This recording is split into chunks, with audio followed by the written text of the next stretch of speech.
Bismillahirrahmanirrahim. Innal hamdalillah nahmaduhu wa nasta'inuhu wa nastaghfiruh wa na'udzu billahi min shururi anfusina wa min sayyiati a'malina. May yahdihillahu fala mudilla lahu wa may yudlil fala hadiya lahu. Asyhadu an la ilaha illallah wahdahu la syarika lah wa asyhadu anna Muhammadan abduhu wa rasuluh sallallahu alaihi wa ala alihi wa sahbihi wa sallama tasliman mazida amma ba'd. Kita lanjutkan kembali kajian Riyadhus Shalihin min kalami Sayyidil Mursalin karya Imam An-Nawawi rahimahullah. Malam ini kita awali dari hadis yang ke-631. Qala rahimahullah wa an Jabir radhiyallahu anhu anna Rasulullah sallallahu alaihi wasallam qala. Dari sahabat Jabir radhiyallahu taala anhu bahwa sesungguhnya Rasulullah sallallahu alaihi wasallam bersabda, inna min ahabbikum ilayya wa aqrabikum minni majlisan yawmal qiyamah ahasinakum akhlaqa. Sesungguhnya yang paling aku cintai dari kalian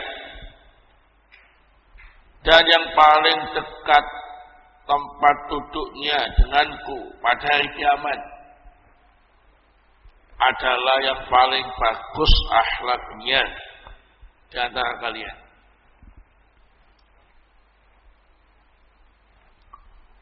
Wa inna abghadakum ilayya wa ab'adakum minni yaumal qiyamah as-sarsarun wal mutasaddiqun wal mutafahikun. Dan sungguh yang paling aku benci dari kalian dan yang paling jauh dariku pada hari kiamat nanti adalah as-sarsarun, al-mutasaddiqun dan al-mutafahikun.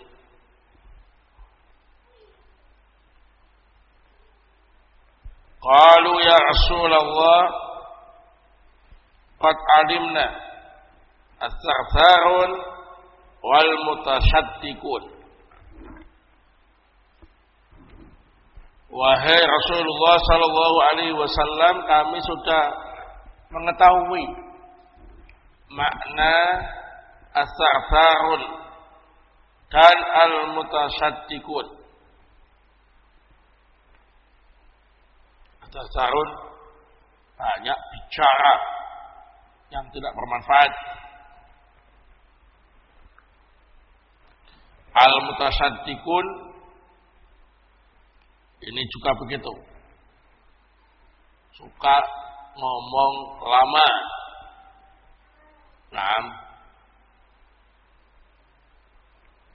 Difasih-fasihkan, dibuat-buat untuk pencitraan. Fama al-mutafahikun. Lalu apa makna al-mutafahikun wa Rasulullah? Qala al-mutakabbirun. Dia menjawab, mereka itu ialah orang-orang yang sombong. Rawahu at-Tirmidzi wa qala haditsun hasan. Hadis ini diriwayatkan oleh At-Tirmidzi. Beliau mengatakan hadis ini hasan. As-sarsar wa katsirul kalam takallufan. As-sarsarun adalah orang yang banyak bicara, yang dibuat-buat.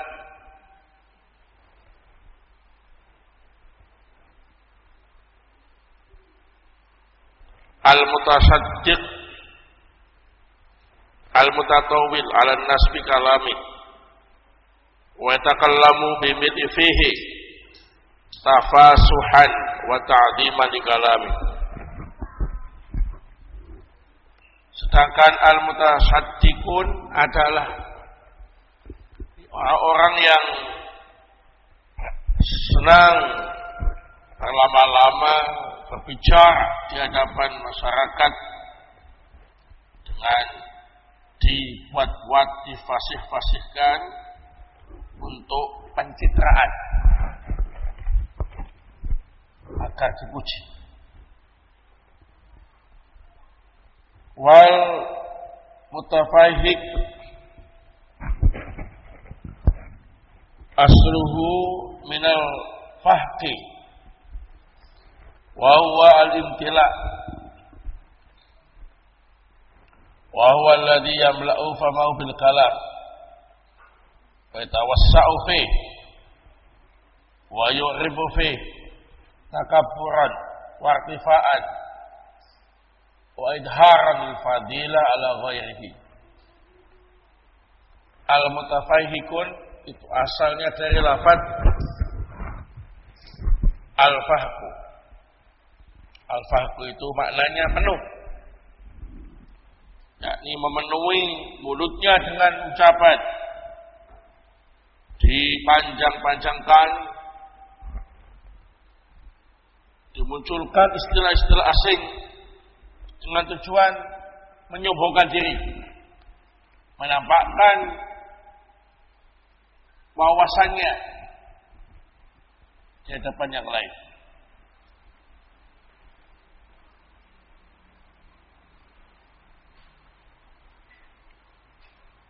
Wa rawa At-Tirmidzi an Abdullah bin Mubarak rahimahullah fi tafsir husnul khuluq qala wa talaqatul wajhi wa badul ma'ruf wa kaful adha.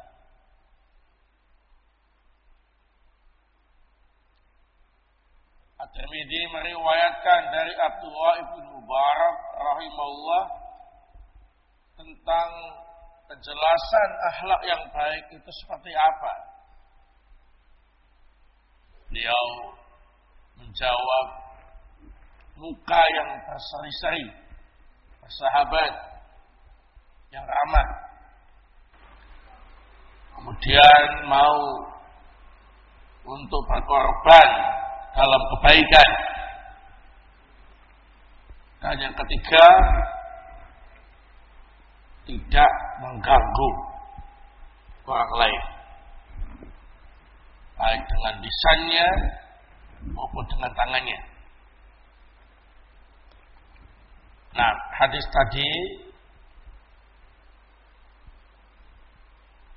dinilai hasan sahih oleh Syekh Al-Albani dalam Sahih At-Targhib nomor 2663. Baik. Di dalam hadis ini ikhwana fillah azakumullah terdapat keutamaan orang yang akhlaknya baik.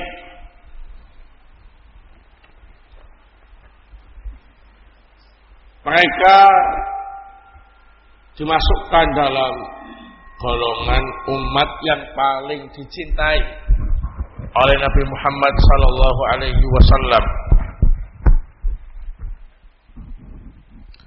dan yang paling dekat duduknya dengan beliau di hari kiamat nanti.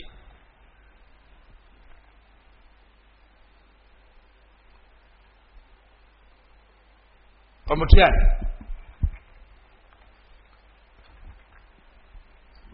Abdullah bin Mubarak rahimahullah memberi gambaran tentang orang yang akhlaknya baik itu seperti apa.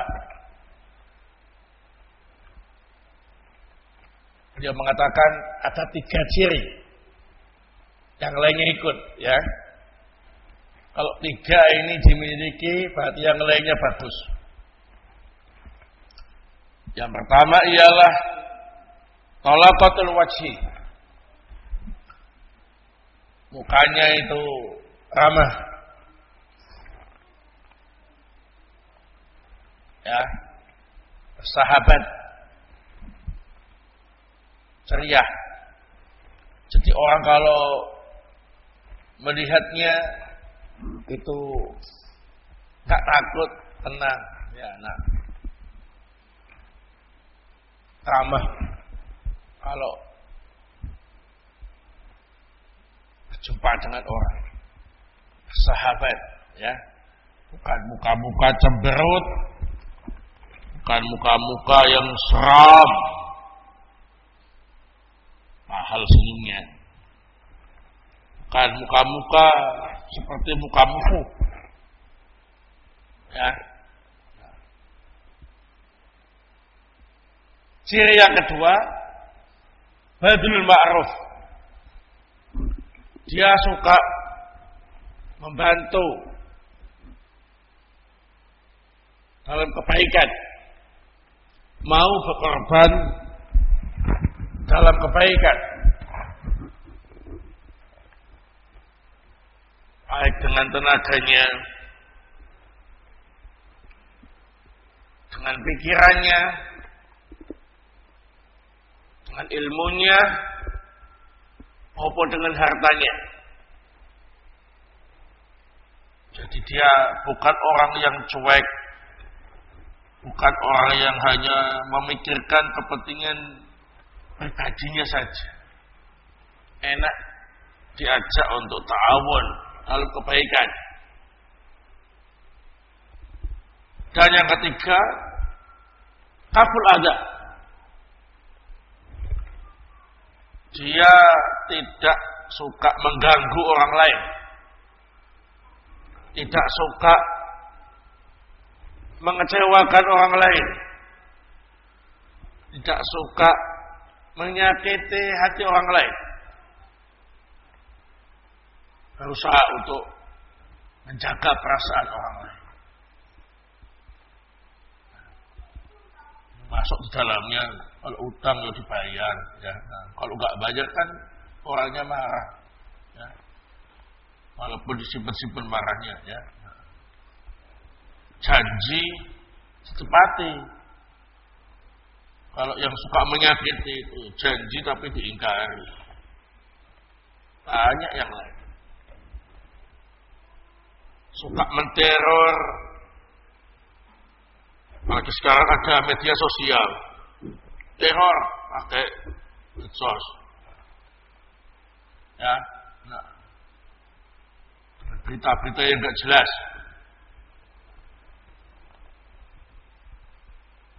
atau mengganggu dengan lisannya, atau dengan tangannya atau yang lain. Nah, ini akhlaknya jelek. Oh, yang 3 ini kalau dimiliki, insya Allah yang lainnya bagus. Nah, tapi itu bukan pembatasan, ya. Cuma 3 itu adalah ciri dohir orang yang akhlaknya baik. Inna min ahabbikum ilayya, orang yang paling aku cintai, wa aqrabikum minni majlisan yaumal qiyamah, dan yang paling dekat duduknya denganku di hari kiamat nanti, ahasinakum akhlaqum, yang paling bagus akhlaknya di antara kalian. Kemudian faedah berikutnya, dalam hadis ini terdapat ancaman bagi mereka yang akhlaknya jelek. Mereka akan masuk dalam kelompok yang dibenci oleh Rasul sallallahu alaihi wasallam dan yang jauh dengan beliau pada hari kiamat nanti.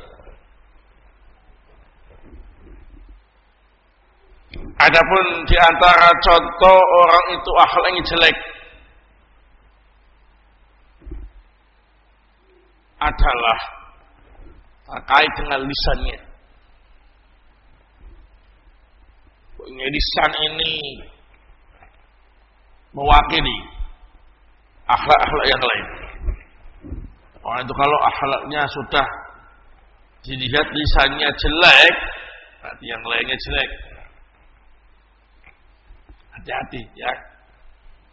Di antaranya ialah as-sarfarun. As-sarfarun itu kasirul kalam, takalufan. Banyak ngomong tapi dibuat-buat. Cewek katanya orang sini, banyak bacot, banyak omong ya. Yang ngomongnya itu sia-sia, sudah nggak sia-sia, salah, ceplos-ceplos, mojokkan, ejek, mencela, buat-buat.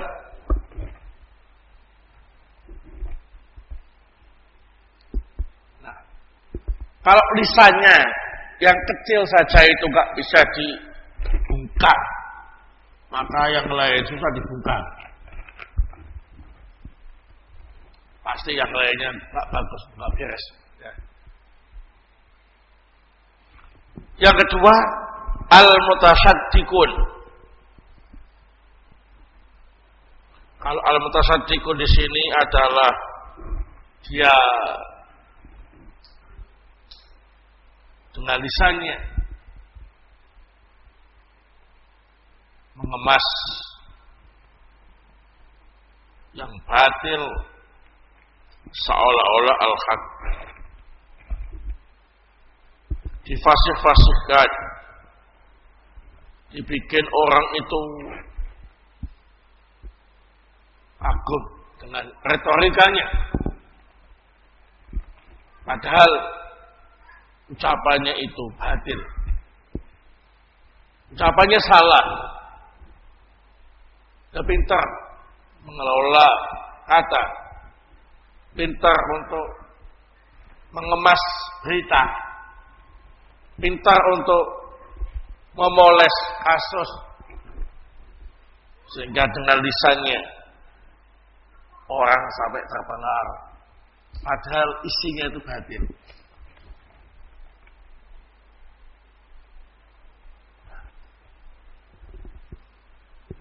Bahasa kasarannya itu, omongannya halus, romo inggil, tapi sesat. Ngomongnya itu bahasanya disopan-sopankan, dihalus-haluskan macam-macam untuk memoles sesuatu yang batil supaya diikuti, supaya orang lain simpati. Nah, dan yang ketiga ialah al-mutafahikun. Al-mutafahikun ini orang yang mengolah ucapannya supaya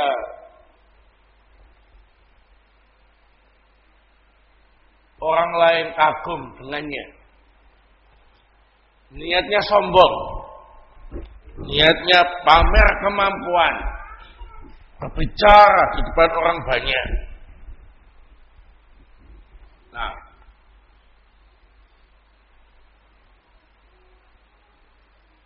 jadi tiga golongan tadi, as-sarfarun, al-mutasaddiqun, al-mutafahikun, semuanya berkaitan dengan lisan.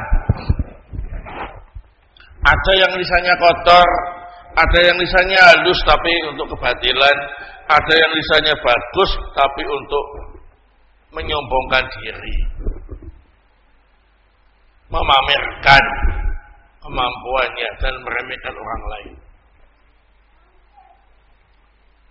Baik, barakallahu. Ini semuanya termasuk contoh akhlak yang jelek.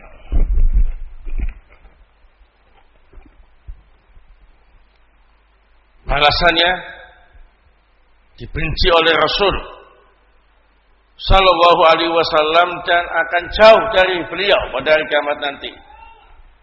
Semakin jauh dari Nabi, maka semakin apa ini? Semakin jauh dari rahmat Allah Subhanahu wa Ta'ala. Nah, kemudian dalam hadis ini ada beberapa faedah yang lain. Di antaranya ialah bahwa tingkatan keimanan seseorang itu berbeda-beda. Sama-sama muslim, tapi beda tingkatan keimanannya. Di antara yang membedakan ialah perbedaan akhlak mereka. Semakin bagus akhlaknya, ini menunjukkan semakin bagus kualitas apa ini? Keimanannya. Baik.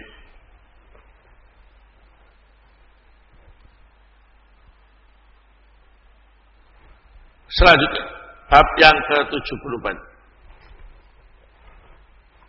Babul hilmi wal anati war rifqi.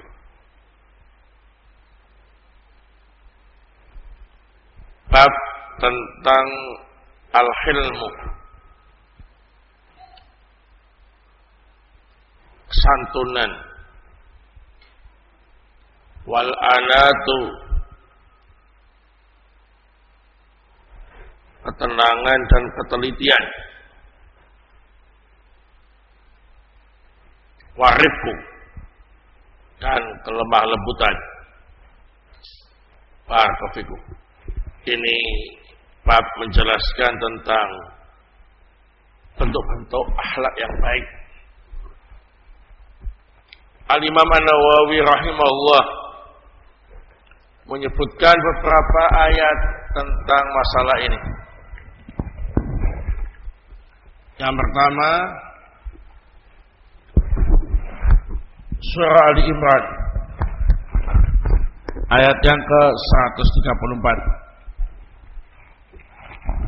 Qala Allah Ta'ala wal qadiminal ghaid wal 'afina 'anil nas wallahu yuhibbul muhsinin. Orang yang bisa menahan amarah, orang yang bisa memaafkan kesalahan orang lain terkait pribadinya, maka Allah Subhanahu wa Ta'ala cintai orang-orang yang berbuat baik tadi. Nah, orang yang bisa menahan amarah dalam keadaan dia mampu melampiaskannya, kemudian dia juga mau memaafkan orang tadi, ini namanya al-hilmu, kesantunan itu. Jadi al-hilmu, kesantunan yang dimaksud diantaranya ialah mampu menahan emosi, mampu menahan amarah dalam keadaan dia sebetulnya mampu melampiaskannya dan mau memaafkan kesalahan orang lain terkait dengan pribadinya tadi. Ingat ya, dia mampu melampiaskan. Lain kalau dia itu nggak mampu melampiaskan, ya marah, tapi kalau marah kalah. Nah, kalau dilampiaskan kalah, ya disimpan-simpan, ya. Jadi dia nggak mampu melampiaskan kemarahannya. Kenapa? Dia lemah. Tapi dia sebetulnya kalau mampu pasti dia lampiaskan. Terbukti dia masih menyimpan dendam. Ketika dia sudah memiliki kemampuan untuk balas dendam, akhirnya dilampiaskan kemarahan. Maka ini bukan al-hilm.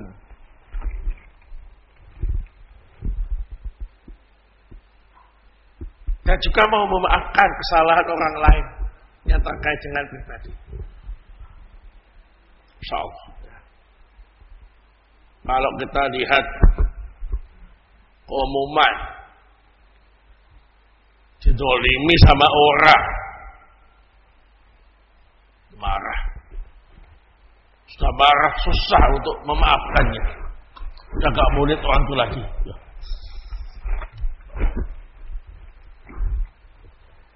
Dan dia gak punya al-hilm. Jadi harus mampu memaafkan kesalahan orang lain yang terkait dengan dirinya. Ini baru dia punya sifat al-hilm. Jadi al-hilm itu ada dua. Yang pertama, mampu mengendalikan emosi di saat dia mampu melampiaskannya. Dan yang kedua, dia bisa lapang dada memaafkan kesalahan orang yang menzalimi. Orang ini berarti punya sifat al-hilm, sifat santun. Nah, lemah lembut, santun. Tapi kalau temperamental, dikit-dikit emosi, ya, pendendam, ini berarti jauh dari sifat al-hilm. Dan ternyata dalam ayat ini dijelaskan orang yang memiliki sifat al-hilmu tadi bisa menahan emosi ketika mampu melampiaskan dan juga lapang dada untuk memaafkan kesalahan orang yang mendoliminya. Ini hanya dimiliki oleh orang-orang yang sudah memiliki tingkat ihsan.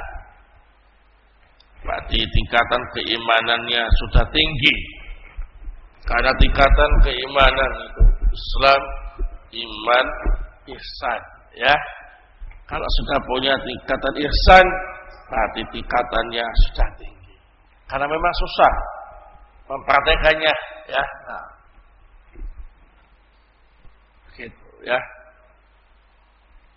Marah, mampu melampiaskan,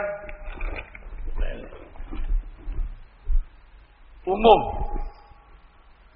Tapi kalau ditahan, khusus.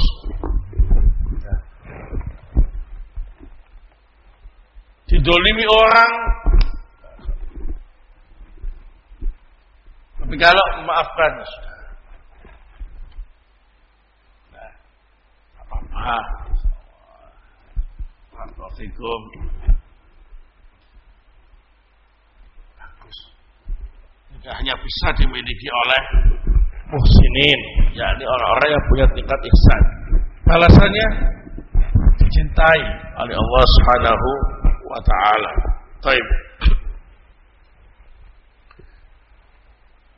Dalil yang kedua, Surah Al-A'raf ayat 199.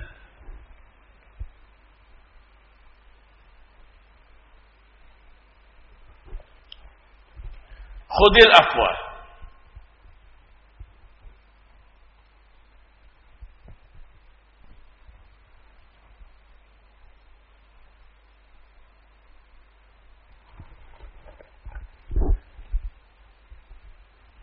jadilah pemaaf. Wa'mur bil urfi, ajaklah orang berbuat baik. Wa'arid 'anil jahilin, dan jangan meladeni orang-orang bodoh. Baik, ini juga termasuk bentuk sifat al-hilmu. khudil afwa, memaafkan ya. Dengan lapang dada mau memaafkan orang yang mendolimi kita. Al-khilm.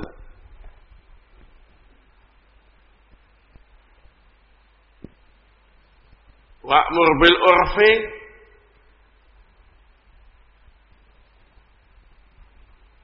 dan ajaklah orang berbuat baik di masalah yang lain ya.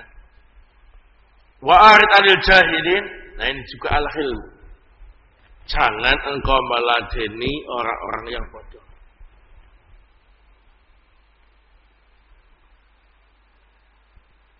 Orang yang bodoh itu ucapannya, tindakannya didasari dengan kebodohan.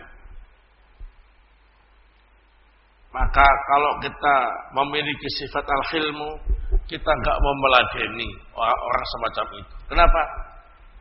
Karena ucapannya, tindakannya didasari dengan apa? Kebodohan. Sesuatu yang dasarnya kebodohan berarti apa ini? Salah. Nah kalau sudah salah, ngapain kita ladeni orang kayak gitu ya? Nah, misalkan dia menantang kita, ajak duel gitu ya, dilayani. Atau dia ngomel-ngomel, jelek-jelekan kita, menjatuhkan wibawa kita, nggak usah diladeni. Atau dia dengan tindak tanduknya bikin makar untuk menjatuhkan harkat dan martabat kita, ya sudah nggak usah digubris, nggak usah dilayani. Nah, nanti akan apa ini? Berhenti sendiri. Kenapa? Nggak ada respon. Ya, nah, namanya wa'arid 'anil jahil. Setiap ucapan, setiap tindakan yang didasari dengan kebodohan, berarti pelakunya adalah orang yang bodoh. Maka kita gak usah meladeninya. Nah, kalau kita meladeninya, berarti nanti akan terseret dalam kebodohan, ikut-ikutan. Lisan kita gak benar, tindakan kita gak benar juga. Ya.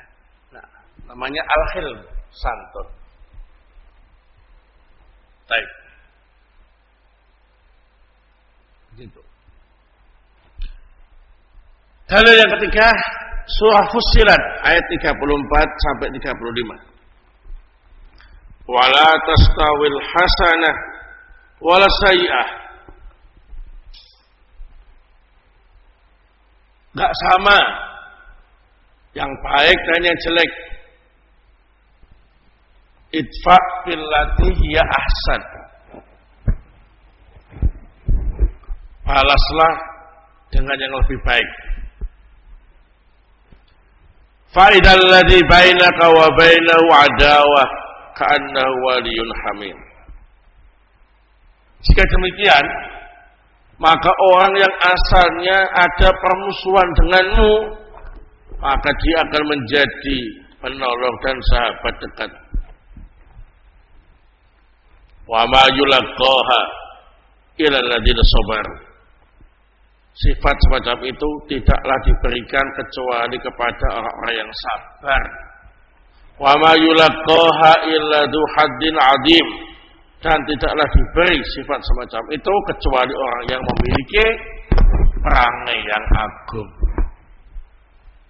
Nah, di sini terdapat contoh sifat al-hilmu. Membalas kejelekan dengan kebaikan. Didolimi sama orang, kita balas dengan kebaikan. Dimusuhi, kita balas dengan kebaikan. Dirugikan sama orang itu, kita balas dengan kebaikan. Namanya al-hilm. Dalam ayat ini disebutkan di antara dampak positif sifat al-hilmu itu ialah orang yang asalnya memusuhi kita akan Allah jadikan dia pembela dan teman setia kita. Terbukti Di zaman Nabi Sallallahu Alaihi Wasallam banyak yang memusuhi Nabi, yang mendolimi Nabi, yang berusaha untuk menjatuhkan harkat dan martabatnya Nabi. Tapi Nabi membalasnya dengan yang lebih baik, enggak balas dengan kejelekan.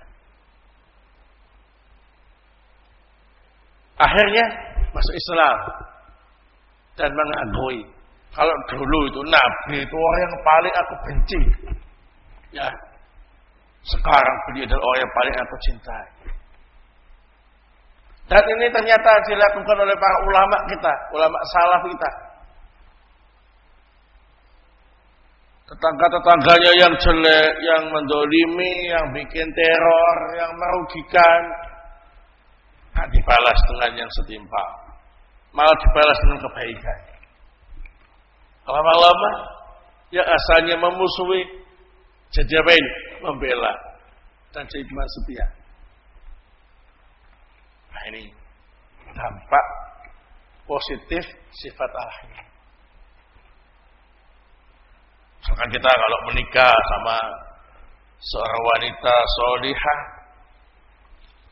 tapi orang tuanya itu sebetulnya enggak mendukung, benci sama kita, bahkan enggak menganggap kita sebagai menantunya,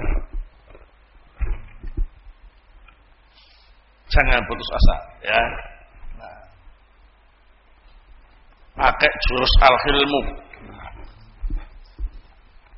dekati terus ke mertua, ya. Kasih oleh-oleh, kasih hadiah, dibantu apa yang perlu dibantu, bersikap ramah. Nah, maka janji Allah pasti akan dikabulkan. Fa'idal ladzi bainaka wa bainahu adawah ka'annahu waliyyun hamim. Jika engkau melakukan seperti itu, membalas kejelekan dengan kebaikan, itu al-hilm, maka orang yang asalnya memusuhimu akan menjadi pembela dan teman setiamu. Kata mertuanya, dulu aku sangat melihatmu, sangat benci sama kamu, tapi tak pikir-pikir ternyata engkau sekarang jadi menantu tersayang, paling perhatian, paling mengerti keadaan. Aku butuh uang, kamu datang. Aku butuh bantuan, engkau selalu di depan. Ya, nah, terima kasih menantuku. Ya, nah, itu penting. Ya, banyak fakta terkait ayat ini. Tapi kalau kita tidak pakai jurus al-hilmu, tapi pakai jurus al-jahlu, kebodohan, entah dengan lisan kita atau dengan apa ini, tangan kita, dimusuhi malah melawan, didolimi malah melawan,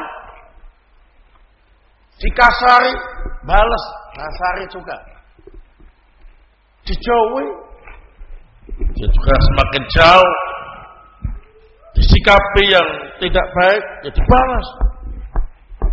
Maka ini sama saja dengan apa ini, menanam bibit-bibit permusuhan. Semakin lama semakin besar dan tumbuh permusuhannya itu, ya.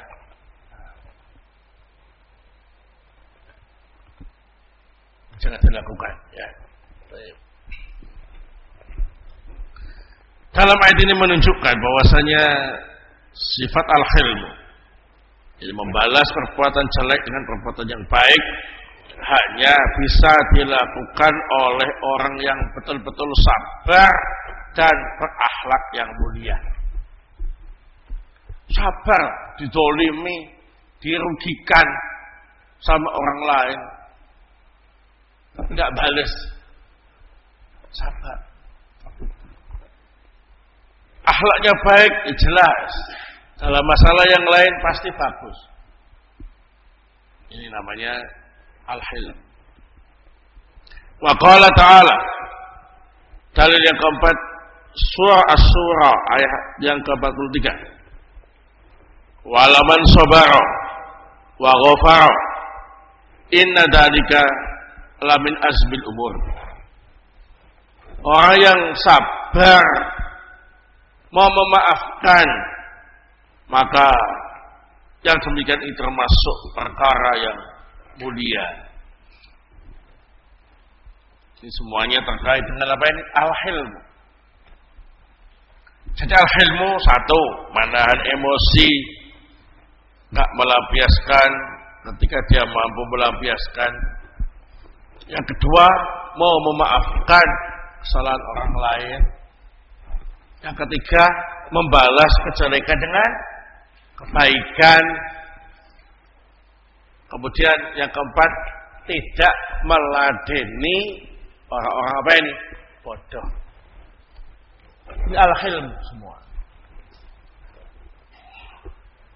Selanjutnya, Al-Imam An-Nawawi rahimahullah menyebutkan beberapa hadis tentang masalah ini.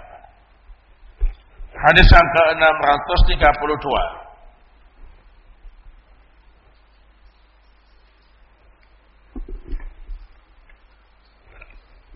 Wa an Ibnu Abbas radhiyallahu taala anhuma qala Rasulullah sallallahu alaihi wasallam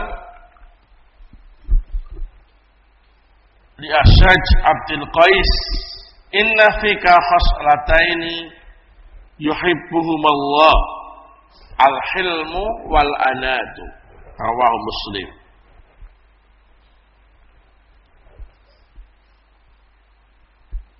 Rasul sallallahu alaihi wasallam pernah bersabda kepada Asyaj Abdul Qais radhiyallahu taala anhu. Al-Asyaj Abdul Qais itu namanya adalah Al-Mundhir Ibnu A'id. Ada juga yang memanggilnya mungkin Ibnu A'id. Kata Rasul, sungguh pada dirimu ada dua perangai yang dicintai oleh Allah Subhanahu wa taala, yakni al-hilmu dan al-ana.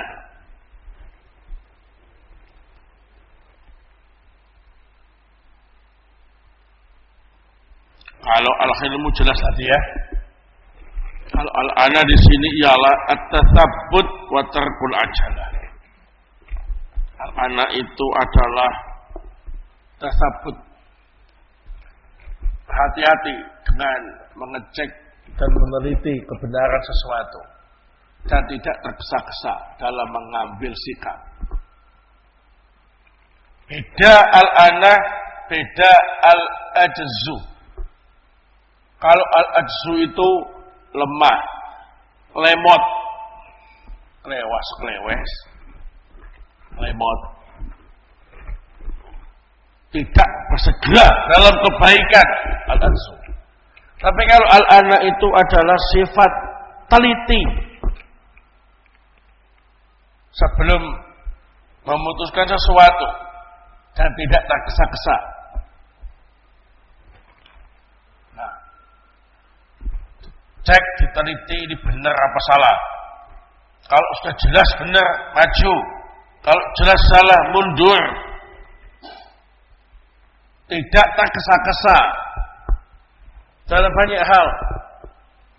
Ada berita masuk, nggak langsung direspon, tapi dicek dulu. Ya, ada tawaran begitu, nggak langsung diambil, tapi dicek dulu maslahat mafsadahnya. Ya. Nah. Kalau ngomong juga begitu, dipikir dulu, nggak ceplas-ceplos. Itu namanya al-ana. Mereka yang punya sifat al-ana berarti punya sifat yang Allah cintai. Berarti pelakunya juga dicintai oleh Allah Subhanahu wa taala. Rawahu Muslim. Hadis ini diriwayatkan oleh Imam Muslim. Baik. Wallahu taala bisawab. Ini yang bisa saya sampaikan pada pertemuan kali ini. Semoga Allah Subhanahu wa taala menjadikan kita termasuk hamba-hambanya yang salihah yang memiliki akhlak yang mulia, sehingga kita bisa mendapatkan tempat yang dekat dengan Rasul sallallahu alaihi wasallam di akhirat nanti. Amin ya rabbal alamin. Subhanakallahumma wa bihamdik asyhadu an la ilaha illa anta astaghfiruka wa atubu